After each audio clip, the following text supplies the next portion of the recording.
서양 철학사 강의를 보면 오늘이 100강입니다. 100강인데 이제 본격적으로 서양 근세 사상으로 들어가야 되고, 우리가 특히 로크의 정치 사상으로부터 시작되는 그 근세 시민사회 형성 과정에서 어떻게 사회개혁론이라든가 이런 것이 등장하면서 근대 사회가 만들어져 갔나.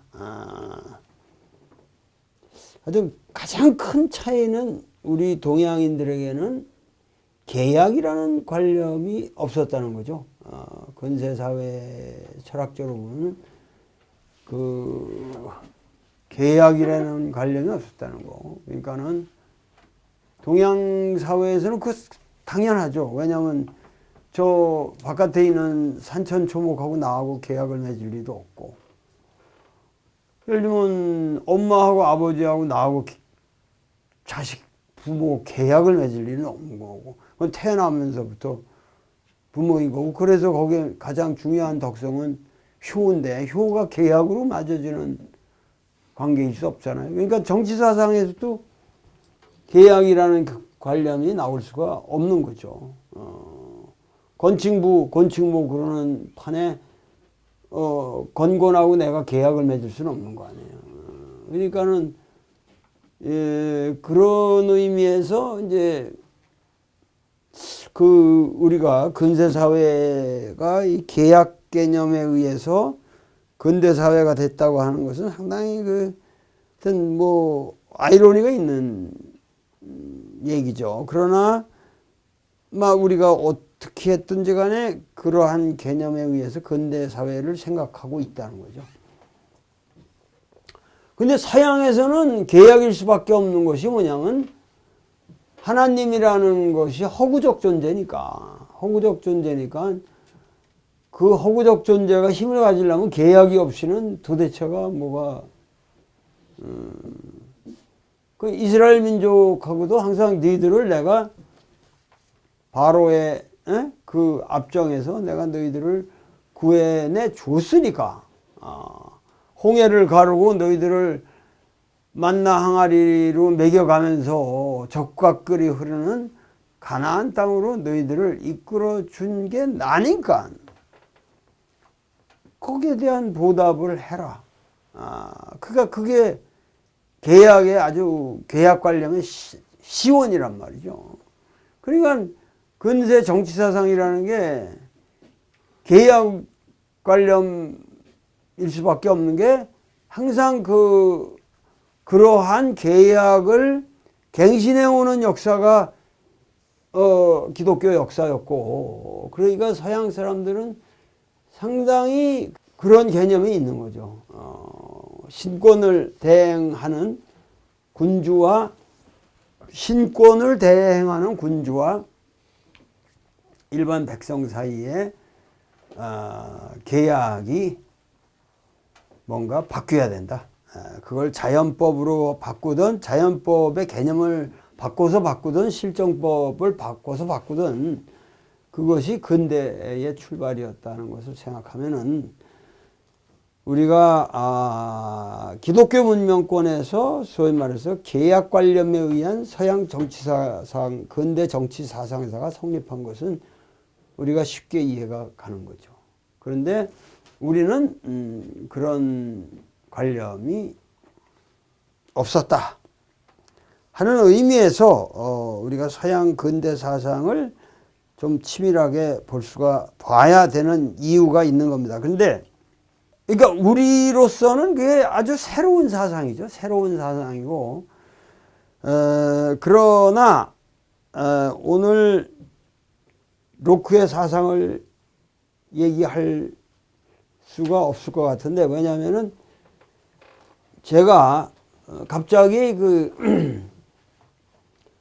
중국을 다녀오게 돼가지고 청도에 있는 총영사가 상당히 아주 훌륭한 인품의 소유자이고, 진정한 의미에서 그 사람이 이 중국에 대해서는 굉장히 이 사람이 대단히 밝은 사람이고, 총영사의 아이디어로 이거 했는데 갑자기 그 또 터널 사건이 생긴 거죠. 근데 그 터널 사건이라는 게 그게 너무도 애처로운 것이 뭐냐면은 사람들이 이제 그 아마 그 차가 그 터널 안에서 부딪히고 나서 덤프 트럭은 뭐 별 문제가 없었던 모양인데 이 차가 하여튼 벽 쪽으로 이쪽 벽 쪽으로 가가지고 이 터널이 있으면은 어떻게 충돌이 됐든지 간에 이쪽으로 버스가 이렇게 붙어서 이쪽에 이제 문이 있는데 이 문으로 나올 수가 없는 상황이었는지 어떻게 됐든지 간에 애들이 여기 살려달라고 이러는 거를 여기 지나다니는 사람들이 동영상을 찍어서 뭐 그 바이트 같은 데다가 다 올리면서 아무도 이걸 구할 생각을 안 했다는 거죠. 아무도 구할 생각. 이건 사실 어떻게 됐든 간에 중국 그 사회의 독특한 모랄을 나타내는 거고. 근데 이게 사실은 우리가 일본에서 이수연 군이 지하철에 이렇게 내려가서 애를 구하고 자기가 죽은 이 사건 같은 거랑 비교를 한다면 사실 그게 이 동양 문화권의 우리 살신성인이라든가 유교의 유자 입종에 대한 얘기라든가 우리 동양 문화의 일반적 감정을 가지면 차마 그냥 이걸 애들이 다 죽는 거를 구경 방관자들 입장에서 동영상을 찍고 있으면서 구할 생각을 못 한다는 거 자체가 세월호 사건도 똑같은 구해야 될 본인들이 똑같은 짓을 하긴 했지만은 하여튼 이 사태가 우리 동양인 감정에서는 이건 난 허락이 안 되는데 이것도 중국인들이 반드시 이렇다고 난 보고 싶지는 않았나. 만약에 이것이 하나 일반적인 모랄이라고 한다면 이것은 나는 사실은 문화대혁명을 거치면서 생긴 풍조라고 생각합니다. 왜냐하면 문화대혁명 너무 터무니없이 당하니까 남이 어떻게 당하든지 간에 나라도 우선 살고 보자라는 그 문화대혁명을 거치면서 난 근데 여기서 중요한 거는 이 사건에 대해서 중국 시진핑도 얘기를 하고 리커창도 얘기하고 이것이 문재인 정권이 새롭게 들어서면서 비로소 중국 정부가 여기에 대한 굉장한 컨선을 표명하면서 언급을 했기 때문에 그나마 총력을 기울여서 이 사태를 어떻게 해서 이 11명이 고스란히 타 죽었느냐. 그래서 제가 도착한 날 이제 이 사건에 대한 조사 발표가 났는데 경찰 당국에서 이것은 이 사람이 실직 통보를 받고 그러고서 이제 여기서 자기가 방화를 한 것이다. 그러니까 처음에는 학부형들이 도대체 그 말이 되느냐. 이거 스쿨버스를 한두 번 했던 사람도 아니고 계속 했던 사람인데 어린애들한테 방화를 했다고 하는 그런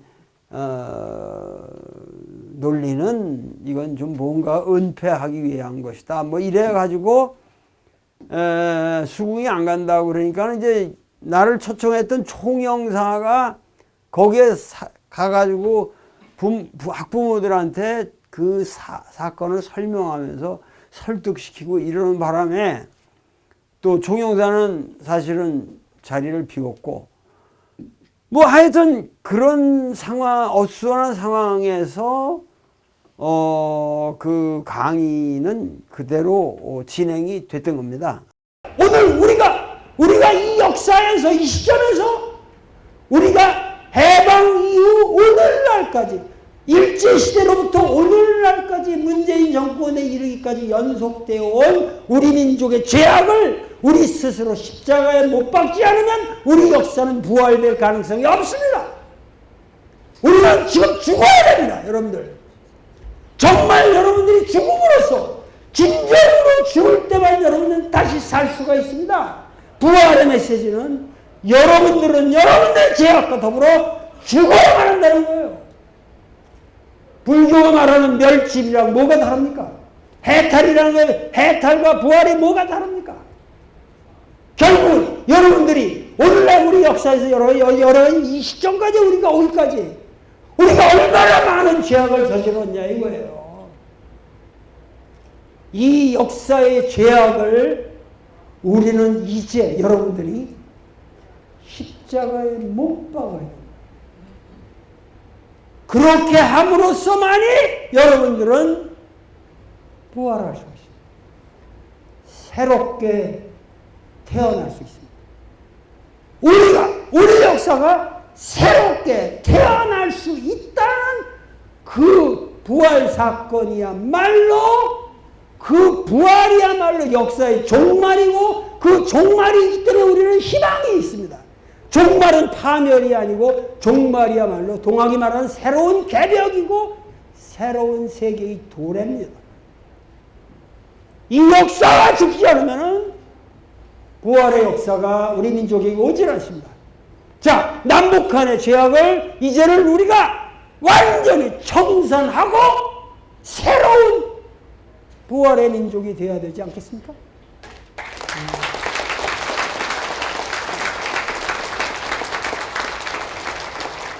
이거는 기독교와 불교와 유교의 문제가 아니라는 얘기예요. 이것은 인간하게 우리가 인간임을 말하는 한에 있어 여러분들이 인간임을 말하는 한에 있어는 인간이 인간다워지려고 한다면은 공자가 말하는 인을 실천하려고 한다면은 바로 이러한 우리의 죄악을 철저히 반성하고 여러분들은 나와 더불어 예수와 더불어 공자와 더불어 석가와 더불어 같이 죽어야 됩니다. 우리 역사는 이제 더 이상 문재인 정부에 대해서 우리가 여러분들이 시시껍적한 비판이나 이런 걸 하지 마세요. 두고 보시라고요. 두고 보고 여기서 우리 역사가 새로운 비전을 만들어 내는지 못 내는지 지켜보세요. 우리 민족은 이런 위대한 촛불혁명을 우리 스스로 만들었기 때문에 결코 후퇴하지 않습니다. 이제 우리 역사는 부활의 미래만 남아 있습니다. 그것이 여러분들의 희망입니다. 그렇기 때문에 내가 수고스럽지만 여기까지 온 것이고 여러분들은 이제 중국 대륙에서 여러분들의 부활의 희망의 미래를 펼쳐나가기를 부탁드립니다. 감사합니다.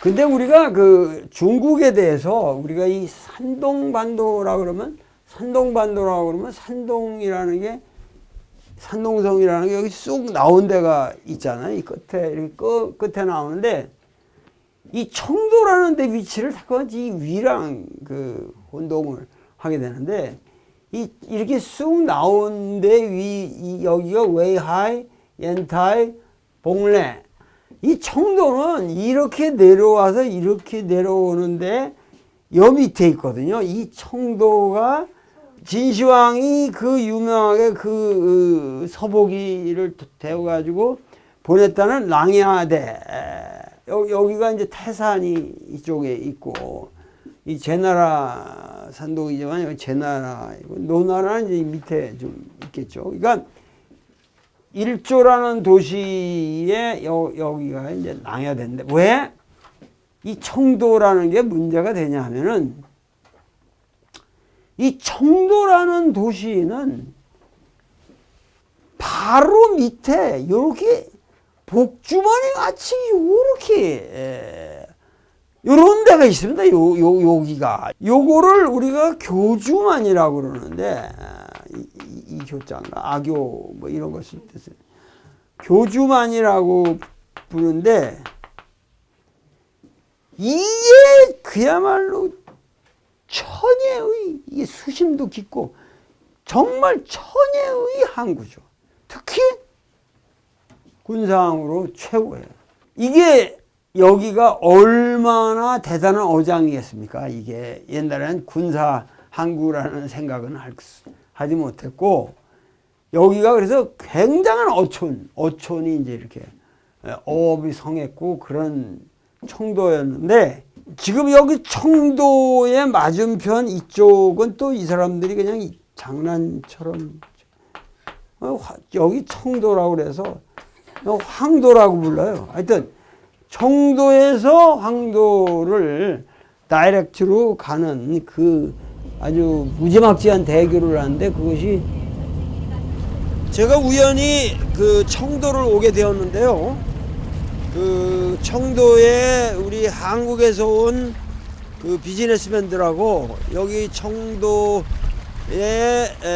활약하고 있는 조선족 이 두 양대 세력이 어떻게 화합해서 중국을 어떻게 번영하게 만들고 새로운 이제 문재인 정부 하에서 이런 외교 환경 속에서 어떠한 역할을 할 수 있을 것인가, 이런 거에 관해서 여기 놀러 왔다가 얘기를 하고, 그 다음날 제가 잠깐 청도 구경을 나섰는데요. 제일 처음에 도착한 곳이 바로 이 교주만, 여기 그 교주만 대교라고 하는 엄청난 다리가 보이는데, 이게 35.4km나 되는 지구상에서 현재 가장 해상으로 긴 다리라고 그러는데, 우리나라 새만금 그 방조제가 33km 되는데 그거보다 더 긴 다리가 여기 만들어져 있군요. 오늘 그 대강 청도라는 도시와 얽힌 역사를 한번 훑어보기로 하겠습니다. 여기가 청도역인데, 이 건물들을 보시면 알지만 이게 완벽한 독일식 건물입니다. 이게 독일에 가도 이런 건물이 많아요. 근데 서양이 이제 중국의 눈독을 들이기 시작하잖아요. 청나라 말기 때. 그때에 제일 먼저 이쪽 지역에 눈독을 들인 건 불란서였습니다. 인도차이나를 이제 점령하면서 이쪽에 뭔가 이 교주만이라고 하는 천혜의 항구, 이거를 발견하고 그 곁에 그 교주만을 지키고 있는 이 청도라는 곳을 눈독을 들이게 되는데, 바로 여기가 이제 바다인데, 이 바다에다가 역을 만든다는 건 뭐냐면은, 이 지역에 그 수탈을 하려면은 우선 철도를 놓아야 이제 모든 게 수탈이 되는 거거든요. 그래서 이 철도를 1899년에 이 근처 그 독일 선교사가 2명이 죽는 걸 빌미로 해서 독일이 여기서 조차권을 따내는 겁니다. 그래서 이 역을 만들고 여기서 이제 철도를 만들어서 그 홍콩처럼 조차를 했는데, 결국 그 영국 사람들처럼 그걸 지키지 못하고 다시 또 일본한테 토해내고 뭐 아주 복잡한 역사가 전개되면서 중국의 근대사의 비운이 시작하는 거죠. 바로 여기가 청도고, 지금 아까 청도역이 여기 있지 않습니까? 그러니까는 이 안이 이게 엄청난 항구가 될 수가 있는 거죠. 그리고 아까 우리가 그 교주만 대교라는 게 저렇게 지나가는 겁니다. 저 위를. 그러니까 이 청도라는 지역이 단순한 어촌이었는데, 불란서 사람들이 처음에 와서 이게 엄청난 항구 도시가 될 수 있고 군사 거점이 될 수 있다는 것을 생각을 해서 이제 광서제가 놀래가지고 여기다가 군대를 파견하고 뭐 이러면서 역사가 시작되는데, 대강 이 교주만이 얼마나 중요했고 여기 청도가 얼마나 중요한 도시였는가 하는 걸 알 수가 있죠.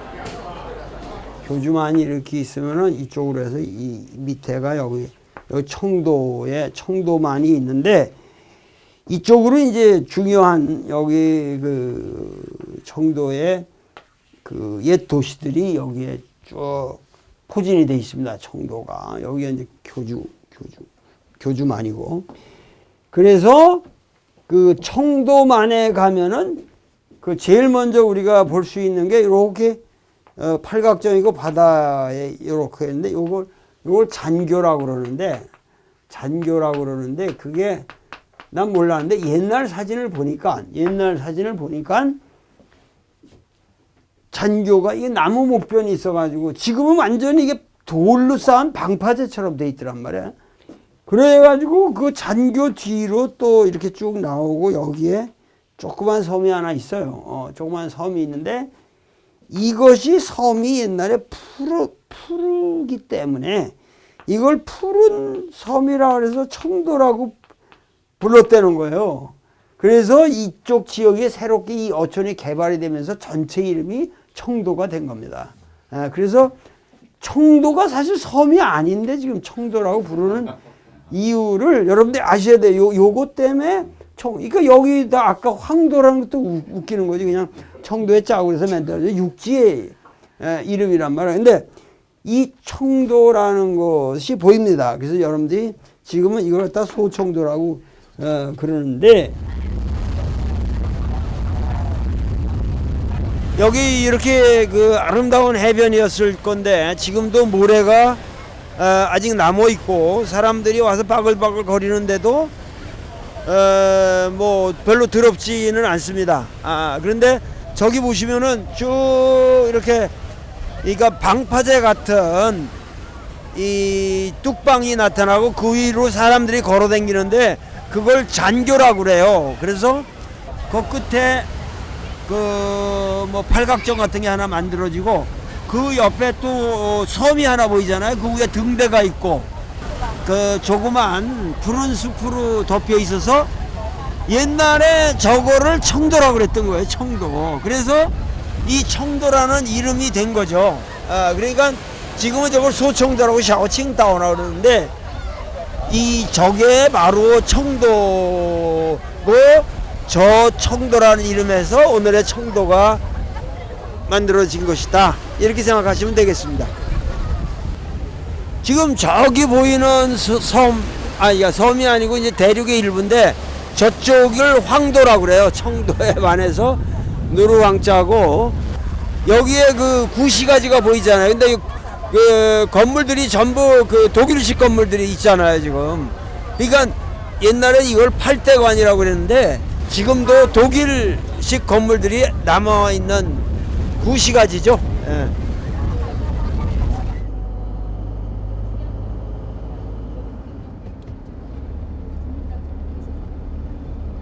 그러고 나서 세인트 미카엘스 캐시드럴이라고 1897년에 그 독일 선교사 두 분이 살해되고 이 지역을 독일이 조차하게 되면서 그 연간에 지어진 이제 이 독일식 성당이죠. 건물 보면 아주 그 심플한 상당히 우리나라에서 보기 어려운 이 독일식 그 건축 양식인데 지금은 그 신랑 신부들이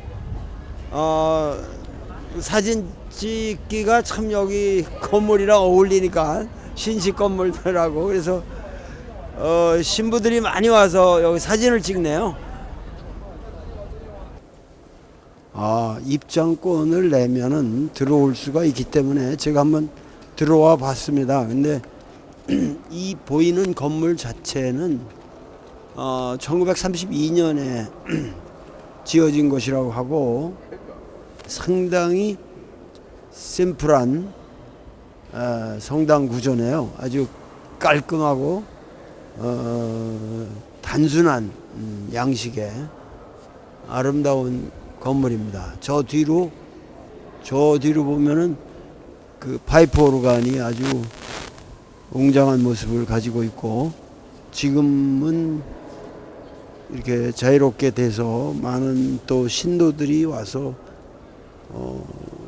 그 신앙 생활을 하는 사람들도 있다고 합니다.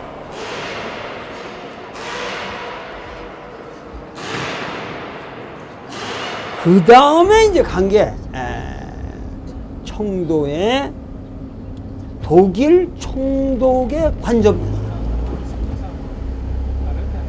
자, 우리가 여기 와서 보면은 겉으로 언뜻 보기에는 대단한 건물 같이 보이지 않는데 1903년에부터 짓기 시작해서 8년간 지었다고 그러는데 여기 그 독일 총독의 관저로 지은 겁니다. 관저로. 근데 워낙 여기다가 돈을 많이 쓰고 관저를 이렇게 호화롭게 지으니까 빌헬름이 화가 나서 이 사람을 내쫓아 버려요. 그래서 그 뒤로 일본 사람들이 이거를 또 청도 수비군 사령관 관저로 씁니다. 그래서 일본인들이 1914년부터 22년까지 이걸 썼고 그 뒤로 1922년부터 38년까지는 북경정부가 중화민국의 북경정부가 관할을 하게 됩니다. 일본 대륙 침략이 시작되면서 1938년부터 45년까지는 국제구락부라는 걸로 써요. 그런 이름으로. 그러고 나서 이제 모택동이 또 이제 대륙 석권을 한 후로는 모택동이 이 건물을 좋아해 가지고 이게 바로 모택동이 사용했던 그 책상이라고 그러는데 하여튼 이 안에 들어와서 보면은 엄청나군요. 예. 장난이 아닙니다, 이게.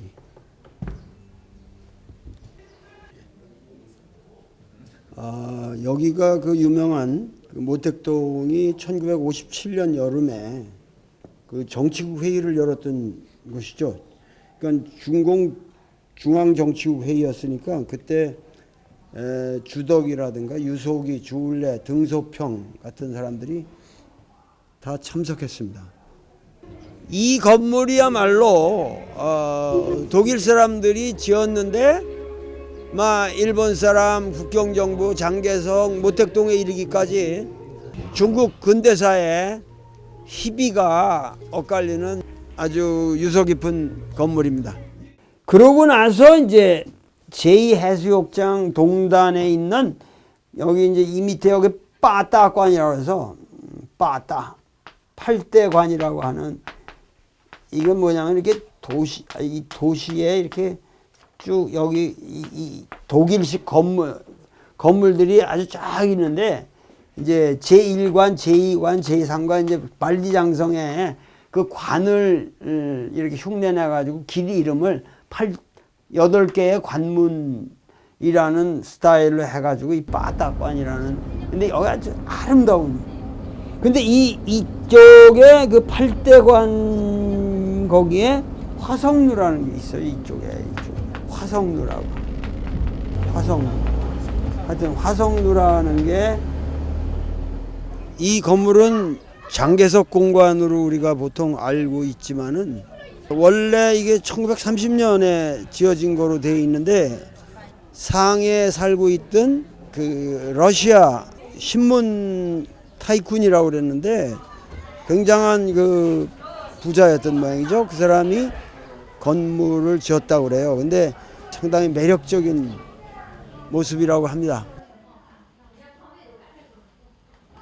여기가 그 송미령과 장개석이 와서 그 머물렀던 침실입니다. 그래서 저기 그 송미령이라는 사람이 그림을 잘 그렸기 때문에 그 막 그림을 그렸던 그 송미령 그 그림이 여기 걸려 있고 이 구조상으로 볼 때 바로 여기 문을 열면은 침대가 한 세트가 더 있는 것으로 봐서 이 부부들이 각방을 쓰기도 하고 합방을 쓰기도 하고 그러니까 그런 구조로 돼 있군요.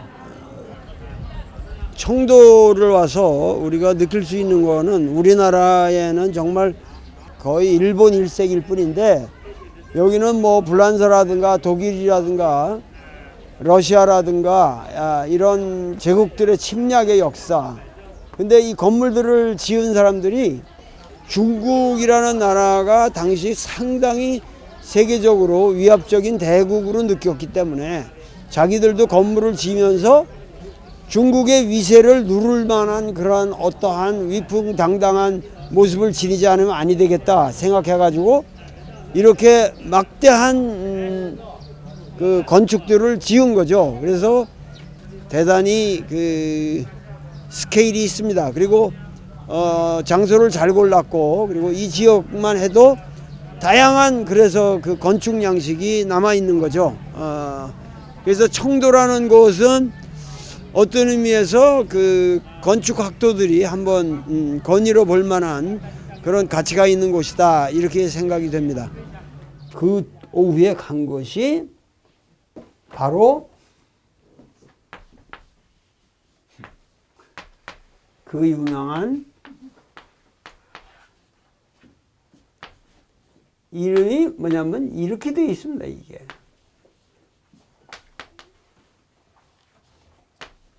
청비박물관. 이게 뭐냐? 이게 비조. 이게 뭐냐면 비어 칭따오 맥주를 청비라고 그러는 겁니다. 근데 맥주는 딴 거 없어요. 보리와 물이에요, 물. 그러니까 이게 맥주잖아, 이게. 맥과 이 물이 만나는 거예요. 근데 이 맥이라고 하는 거는 이 산동선에 이게 광막한 너른 평야에 뭐 맥, 이 보리를 심으면 뭐, 그 보리를 갖다가 이게 뭐냐면 우리나라의 식혜나 똑같은 거예요. 결국 메가당, 그러니까 보리를 갖다 싹을 틔우면은 그 보리에서 싹이 트는 그때에 발효되는 그 어떤 메가의 효소가 이 모든 이게 되는 거거든요. 우리 밥풀에다가 그냥 플러스를 시키면은 이게 식혜가 되는 거고, 그걸 가지고 조청을 만드는 거고, 이걸 물에다 섞어서 그 오묘한 이거를 하면은 이제 맥주가 되는 건데, 이 산동의 풍요로운 보리와 물이 이게 뭐냐면 이게 소위 말해서 라오산, 바로 청도 거위가 이태백이가 가장 극찬을 했던 라오산, 도교의 성지가 거기 있습니다. 근데 이 라오산이라는 이 산은, 라오산이라는 노산이라고 하는 이 산은 이게 물이 기맥힌 거예요. 이 도교의 성지에 이 성스러운 물이 신선지 태기요, 신선이 사는 신선지 태기요 영이지 불아. 아주 영험한 영이지 불아, 그렇게 얘기했거든요. 태산수고 수운고나 불여 동해로라. 태산이 비록 높다고들은 말하지만, 태산수운고 비록 높다고 말하지만은 불여 동해로라. 동해의 노산만은 못하다. 이 얘기가 있고, 이백이도 아석 동해상. 나는 예전에 동해 위에서 그 노산에서 뻗쳐간 그 자하를 보았노라. 아주 유명한 시가 있습니다. 그러니까 그 노산의 물과 광막한 산동의 맥주와 독일의 최상의 당시 기술이 합쳐져서 1903년에 맥주 공장을 만들었으니까, 이대로 일본이 이거를 점령해가지고 여기서 이놈들이 아사히 맥주, 지금 삿포로 맥주, 그리고 기린 맥주, 이 세 개가 다 청도 맥주에서 나간 겁니다. 이게 청도 맥주 공장의 최초의 그 모습, 요런 수준이었고, 사실 이 맥주 하나만 가지고도 우리가 우리 근대사를 읊어볼 수가 있는데, 우리나라 동학 민주혁명으로 인해 가지고 그 유명한 청일전쟁이 일어나면서 일본이 승리를 하잖아요. 그래 가지고 일본이 승전국이 돼서 이제 막 발호를 하니까 프랑스, 러시아, 독일 이 세 나라가 이제 일본의 이 지역에서 발호를 제한시키는 그 상국 간섭이 일어나죠. 그래서 일본은 할 수 없이 청도 지역은 독일의 수중으로 떨어지는 거죠.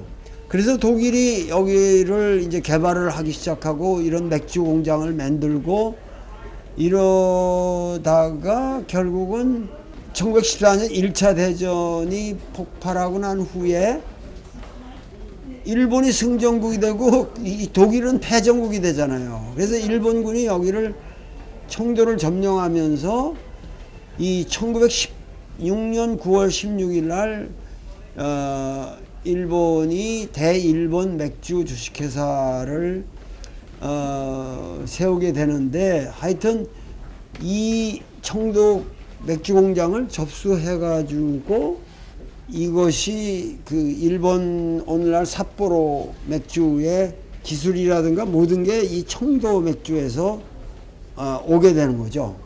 중국 정부가 1922년에 그 청도를 다시 회수하게 되는 것에 바로 그 시발점이 된 게 그 유명한 우리나라 3.1운동에 의해서 시발되었다고 하는 오사운동입니다. 그래서 그 북경에 있는 학생들, 그리고 여기 청도에 있는 학생들도 심하게 일어났고, 그래서 그 일본이 독일보다 더 악랄하다. 그래서 일본의 그 21개 조항이라든가 이런 원세계하고 다 밀약한 것들을 그걸 파기시켜라. 그러면서 오사운동이 일어났고, 오사운동에 의해서 이 중국 정부가 청도를 회수하게 되는 거죠.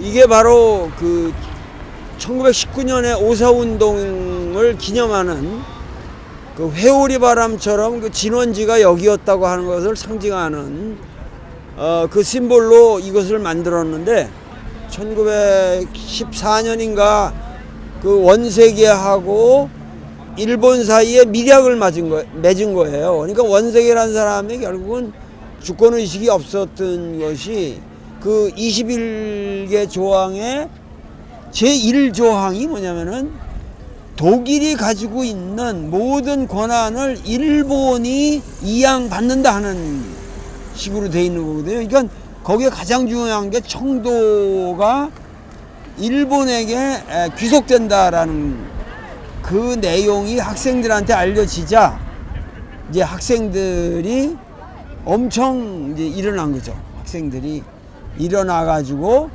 21개 조항을 폐지해라.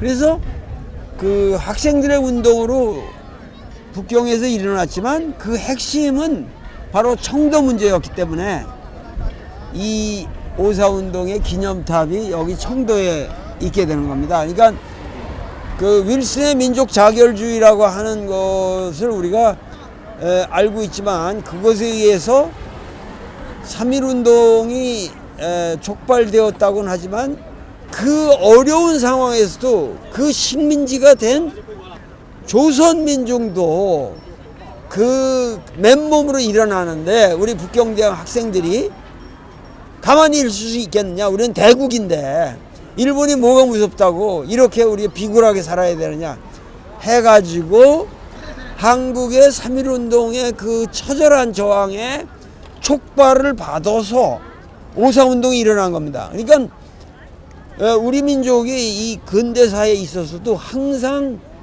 중국보다 이 자주의식에 있어서 앞서갔고, 오히려 우리가 이 중국의 신문화 운동이라든가 이런데 우리가 주체적으로 영향을 주었다는 사실을 기억하지 않으면 아니 되겠다. 왜냐하면 북경대학에 당시에 나온 대자보라든가 모든 그 인쇄물에 3.1운동이 언급되어 있거든요, 분명히. 그래서 결국은 이 근대적 혁명 과정에서 조선의 역할이 상당히 컸다. 이것을 우리가 알아야겠다. 이런 말씀을 드리고자 하는 겁니다. 청도에서 우리가 잊을 수 없는 하나의 명산이 있죠. 근데 지금 우리가 이 라오산이라고 부르는 노산을 지금 가볼 길은 없고, 이 바다 건너 저 멀리 보이는 저 바위산이 노산이라는 건데, 청도에서 우리가 꼭 기억해야 될 것은 저 노산입니다. 그리고 여기가 도교의 발상지고, 이 도교의 발상지라는 것은 한국에 우리가 흰 옷을 입고 살게 된 것도 이 도교의 상징이 이 흰색이거든요. 그래서 우리 민족이 그런 백호라든가 백록이라든가 백조라든가 이 흰 것과 관련된 상당히 숭상이 있죠. 그래서 여러분들이 이능화의 조선도교사라는 책을 보시면 알겠지만은 사실은 중국의 도교와 관련된 가장 근원이라고 그럴까, 그것이 사실은 우리 조선민족에 있다고 말하는데, 뭔가 저 노산과 우리 조선 땅은 고조선으로 연결되는, 아마도 저 노산은 고조선의 한 성지였을 가능성도 있다고 저는 생각을 합니다. 근데 가장 중요한 거는 바로 여기 청도 맥주가 맛있는 것은, 맥주의 맛은 90%가 물에서 기인하는 건데, 바로 저 노산의 물을 받아서 청도 맥주를 만들기 때문에 청도 맥주가 그렇게 세계적인 맥주가 될 수 있었다. 그리고 독일 사람들이 그 사실을 이미 캐치를 해가지고 이 지역에 맥주 공장을 세웠고, 결국은 모든 장사를 잘 하려면 종교적인 색채를 끼워서 장사를 해야 그게 장사가 잘 된다. 청도 맥주의 비결은 저 노산이라는 도교의 성지에 있다. 그러니까는 뭐냐면 동방의 맥주의 원조가 청도 맥주예요. 근데 여러분들은 와우, 청도 맥주 우리가 먹지 않냐, 그걸 착각을 하시면 안 되죠. 청도 맥주의 제1공장에서 나오는 맥주는 질이 다릅니다. 한국에 오는 건 전부 14공장, 15공장, 14, 15공장입니다. 청도 맥주라는 상표만 붙었지만 노산물이 안 나와요. 그래서 청도 맥주를 여러분들을 좀 제대로 인식을 해 주셨으면 좋겠다. 오늘 강의 잘 들어주셔서 감사합니다. 감사합니다.